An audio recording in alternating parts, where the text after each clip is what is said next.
Hi and welcome to the discrete structure. Previous session पे हमने rule of inference को जाना कि रूल ऑफ इन्फ्रेंस क्या क्या है, उनकी टोटोलॉजी फॉर्म क्या होती है, क्या नेम्स हैं, सारी चीज़ें डिस्कस की। इस सेशन पे दो एग्जांपल रूल ऑफ इन्फ्रेंस की रियल लाइफ बुक से करेंगे ताकि इसकी यूजेज को और उसके प्रॉब्लम को अंडरस्टैंड करने की लॉजिक हमें समझ में आ जाए। वीडियो फर्दर स्टार्ट करने से पहले बताता चलूँ कि इससे रिलेटेड तमाम प्रीवियसली वीडियो मेरे यूट्यूब चैनल पर मौजूद है। फहद हुसैन CS से सर्च करने के बाद आप मेरे यूट्यूब चैनल पर आएंगे, इसके प्लेलिस्ट पर जाओगे जहाँ डिफरेंट डिसिप्लिन्स की वीडियोज़ मौजूद हैं। विद ईज़ आप इन तमाम को वॉच कर सकते हैं। इसके अलावा इसमें इस्तेमाल होने वाले content related material which mean presentation, slide code, ये तमाम चीज़ें मेरे ब्लॉग fahadhusaincs.blogspot.com पे मौजूद है, जहाँ पर आने के बाद तमाम चीज़ों को फ्रीली डाउनलोड करके यूज़ किया जा सकता है।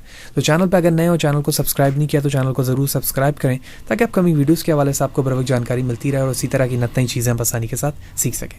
साथ ही साथ आप जो ब्लॉग पे भी फॉलो कर सकते हैं ताकि जब भी कोड अपलोड किया जाए आपको इन्फॉर्मेशन मिलती रहे। तो रोजन की बुक के चैप्टर 1 पे मौजूद हैं, टॉपिक 1.6 पे रूल ऑफ इन्फ्रेंस की एग्जांपल डिस्कस कर रहे हैं। तो सबसे पहले हम क्वेश्चन अंडरस्टैंड करेंगे और उसके बिहाफ पर मैंने राइट हैंड साइड पे रूल ऑफ इन्फ्रेंस की इमेज भी लगाई हुई है। थोड़ा सी चीज़ें जो है मिक्सअप ज़रूर है, लेकिन इमेज यहाँ पर लगाना बेहद ज़रूरी था ताकि क्वेश्चंस को अंडरस्टैंड करना और उसे प्रेमिसेस के फॉर्म पर कन्वर्ट करते हुए कंक्लूजन की तरफ जाना हमारे लिए आसान हो। तो क्वेश्चन कहा जा रहा है कि शो दैट द प्रेमिसेस, ठीक है, हमें प्रेमिसेस दी गई हैं। It is not sunny this afternoon and it's colder than yesterday. ये हमारे पास स्टेटमेंट 1 है, ठीक है। We will go to swimming only if it is raining, ये सेकंड हमारे पास स्टेटमेंट मौजूद है, premises. If we do not go swimming then we will take a quiet trip, ये थर्ड है हमारे पास। And if we take a quiet trip and then we will be home by sunset, ये fourth हो गया। Lead to the conclusion, हमें conclusion की तरफ लीड करना है, we will be home by Sunday. इस स्टेटमेंट यानी इसकी तरफ हमें जाना है based on this premises. 4 premises दिए गए हैं और हमें अपनी कंक्लूजन इस तरफ पहुंचना है। सोल्यूशन की तरफ आते हैं। Let p be the proposition, हमारे पास जो पी है वो एक प्रोपोजिशन है जो किसे रिप्रेजेंट कर रहा है। It is sunny this afternoon, ठीक है, it is sunny this afternoon को ये कर रहा है। क्यों? क्योंकि यहाँ लिखा हुआ है it is not sunny this afternoon. तो मैं, क्योंकि ये निगेशन के साथ था तो मैंने पी को सिंपली विदाउट निगेशन कहा हुआ है, तो it is sunny this afternoon. Q the proposition it is colder than yesterday, तो यानी फर्स्ट स्टेटमेंट के पार्ट को मैंने लिया और फिर सेकंड के पार्ट को लिया। क्योंकि यहाँ से नॉट हटा दिया मैंने तो इसे पी कह दिया और ये क्यू ही कहलाएगा। दोनों चीजें मैंने यहाँ पे लिख दी। सो आर द प्रोपोजिशन, उसके बाद थर्ड प्रोपोजिशन हम बना रहे हैं आर पे, और आर क्या है? वी विल गो स्विमिंग, ये हो गया थर्ड। फोर्थ प्रोपोजिशन बनाया, we will take the quiet trip, T बनाया, we will be home by sunset. और उसके बाद ये तमाम प्रपोजिशन बनाने के बाद हमने प्रेमिसेस बनाना शुरू किया। तो फर्स्ट स्टेटमेंट का जब मैं प्रेमिसेस बनाऊंगा तो फर्स्ट स्टेटमेंट में यहाँ पर नॉट के साथ था, तो ये जो फर्स्ट मैंने यहाँ लिखा है ये हो गया उसका premises in the form of the compound preposition. Second हमारे पास था, ये सेकंड का कंपाउंड प्रपोजिशन हो गया, ये थर्ड का हो गया और ये फोर्थ का हो गया। अब ये कैसे आ रहा है वो स्टेटमेंट में लिखी हुई है इम्प्लीकेशन के साथ तमाम चीजें। अब कंक्लूजन हमारे पास क्या है? टी। क्योंकि अगर मैं अपने इस एग्जाम्पल्स में देखूं ऊपर जो अब मैं प्रोपोजिशन में कन्वर्ट कर रहे थे, तो we will be home by sunset जो है वो हमारे पास एक प्रोपोजिशन का ही पार्ट है जिसमें टी से रिप्रेजेंट कर रहा हूं और हमें इसकी तरफ अप्रोच करना है।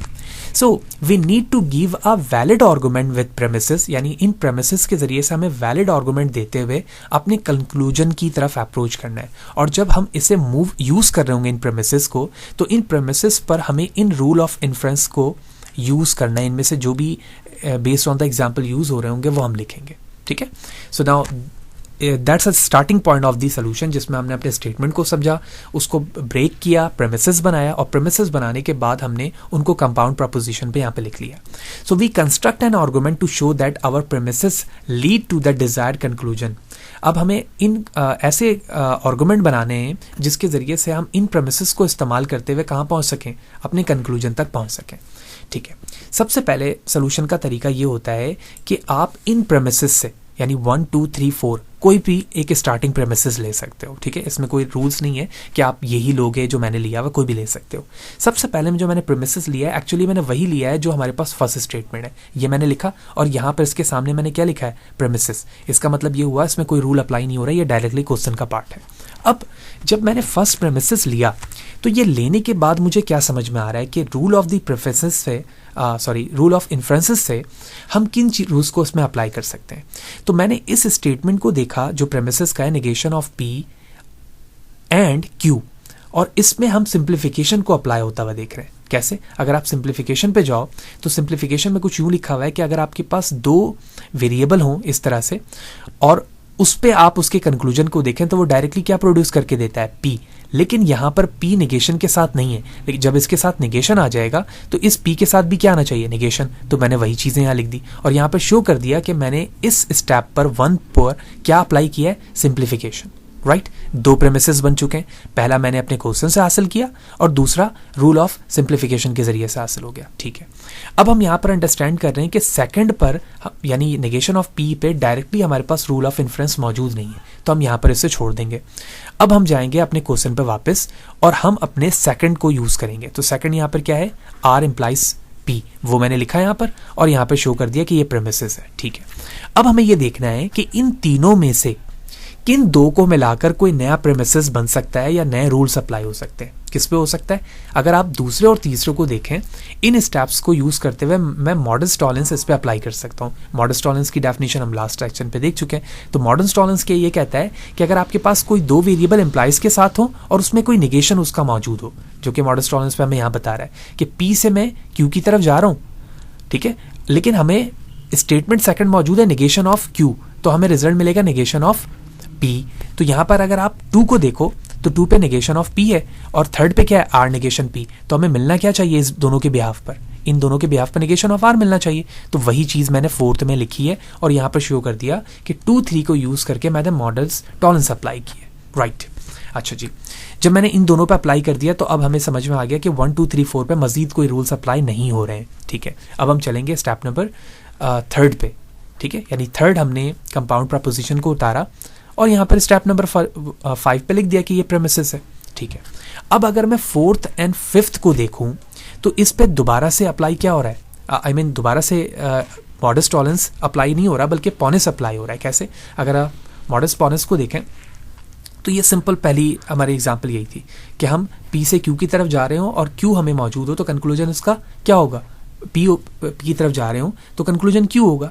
और 4 और 5 पे देखें तो एक्चुअली वही हो रहा है लेकिन नेगेशन के साथ हो रहा है। ठीक है, लेकिन इसका रिजल्ट जो है एट लास्ट हमें एस मिलता है, तो यहाँ पर एस में नेगेशन लगाने की जरूरत नहीं होगी। ठीक है, क्योंकि क्यू पे नेगेशन मौजूद नहीं है। अगर क्यू पे भी होता तो उसकी नेगेशन की जरूरत होती। तो मैंने डायरेक्टली एस लिख दिया और यहाँ पर रूल अप्लाई कर दिया, सारे हो गए। अब यहाँ पर कोई रूल्स अप्लाई नहीं हो रहे तो हम अपने लास्ट कंपाउंड की तरफ जाएंगे, S2T, यानी 4th वाले को लिया और वहां पर मैंने 7 पे उतार के यहाँ पे लिख दिया प्रेमिसेस। अब 6 और 7 पर मॉडस्ट पॉनेंस दोबारा अप्लाई हो रहा है, तो दोबारा अप्लाई होने की वजह से क्या होगा, जैसे r negation of r s से मुझे एस मिला था, इसी तरह एस इंप्लाइज टी और टी से मुझे दोबारा क्या मिल जाएगा, टी मिल जाएगा। वो मैंने यहाँ उतारा और यहाँ पर लिख दिया कि 6 और 7 पे मैंने मॉडस्ट पॉनेंस अप्लाई किया और इस पॉइंट पर पहुंचते ही मुझे बेस्ड ऑन द क्वेश्चन वो वेरिएबल मिल गया जिसे मैंने टी से रिप्रेजेंट किया हुआ था और वही चीज़ यहाँ पर प्रूव हो गई। तो इसका मतलब ये हुआ कि अगर हमें कुछ इंग्लिश स्टेटमेंट में क्वेश्चन दिया जाए तो इन स्टेप्स को, रूल्स को फॉलो करते हुए हम बेस्ड ऑन द प्रेमिसेस अपने कंक्लूजन तक पहुंच सकते हैं। राइट, होपफुली आपको ये सारी बात समझ में आई होगी। प्रीवियस सेशन बड़ा इंपॉर्टेंट है जहाँ पर हमने इन रूल्स को समझा हुआ था, तो होपफुली आपने देखा होगा और कोई मसला यहाँ पर नहीं होगा आपको इन रूल को समझने में। नेक्स्ट एग्जाम्पल देखते हैं। सो नेक्स्ट एग्जाम्पल में हमारे पास क्या है, प्रेमिसेस लिखे हुए, if you send me an email message then I will finish writing the program। ठीक है, तो ये हमारा हो गया फर्स्ट प्रेमिसेस। ठीक है, if you don't send me an email message then I will go sleep earlier। ठीक है, ये हो गया सेकंड। थर्ड में लिखा if I go to sleep early then I will wake up feeling refresh। ये हो गया third. And lead to the conclusion, अब ये जो 3 स्टेटमेंट है वो लीड कर रही है कंक्लूजन को, if I don't finish writing the program then I will wake up feeling refreshed. तो मैं इस कंक्लूजन को 4 कह देता हूं। सारे हमने स्टेप्स लिख दिए यहाँ पर। ठीक है,